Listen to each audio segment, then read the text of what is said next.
My wife came home with a bruise the color of spoiled plums wrapped around her upper arm. Large, deliberate, finger-shaped.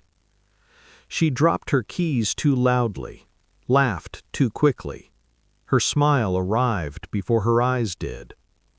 I watched her from the kitchen doorway, still in my work clothes, still thinking about invoices and deadlines, until the bruise rewrote the room.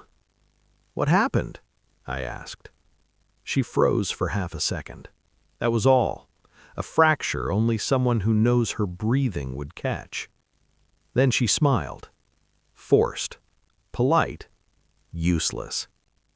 "I just tripped on the curb," she said lightly. "Silly me." The word silly scraped my nerves raw. I nodded, kissed her cheek, smelled wine, something expensive, something that didn't belong to us.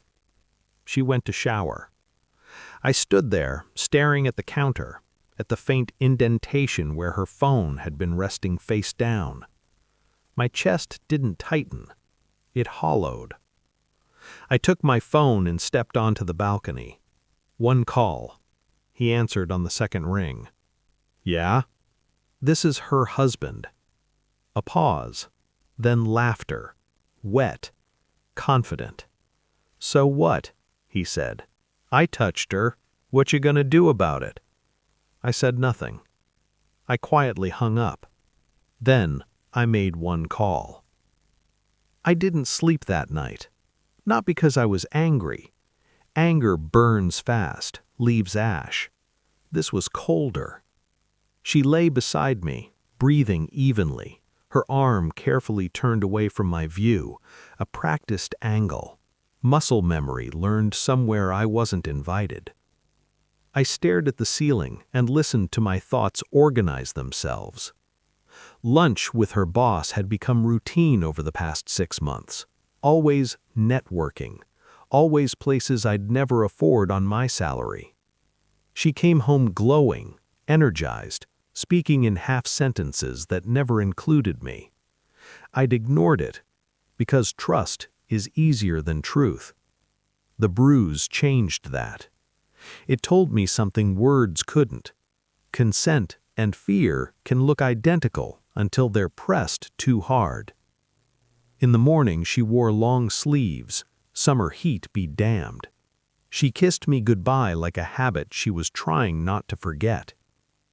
At work, I moved through my day unnoticed. That had always been my advantage. I wasn't important enough to monitor. Her boss, however, was everywhere. Charismatic, loud, married, untouchable. At least, that's what he thought. I replayed his words in my head. So what? Not denial, not apology, ownership. That told me everything. I didn't confront her. I watched. I listened. I learned. I pulled phone records under the pretense of switching carriers. Late-night calls, same number, always deleted. I checked shared credit statements, restaurants I didn't recognize, receipts marked client entertainment. I installed nothing, hacked nothing. People give away the truth freely when they believe you're blind. At home, I became gentle, predictable, safe. That's when she relaxed.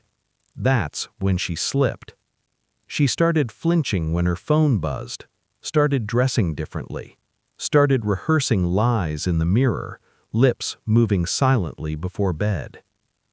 I lay beside her, memorizing the rhythm of her deception. The man she feared was not me, and that was his mistake.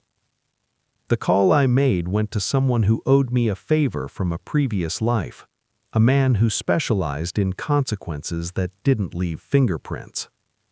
By the end of the week, I had files, photos, messages, a timeline so clean it felt surgical, and one detail that made me smile for the first time in months. Her boss wasn't just cheating, he was embezzling, using company funds to pay for his appetite. and I knew exactly who would care.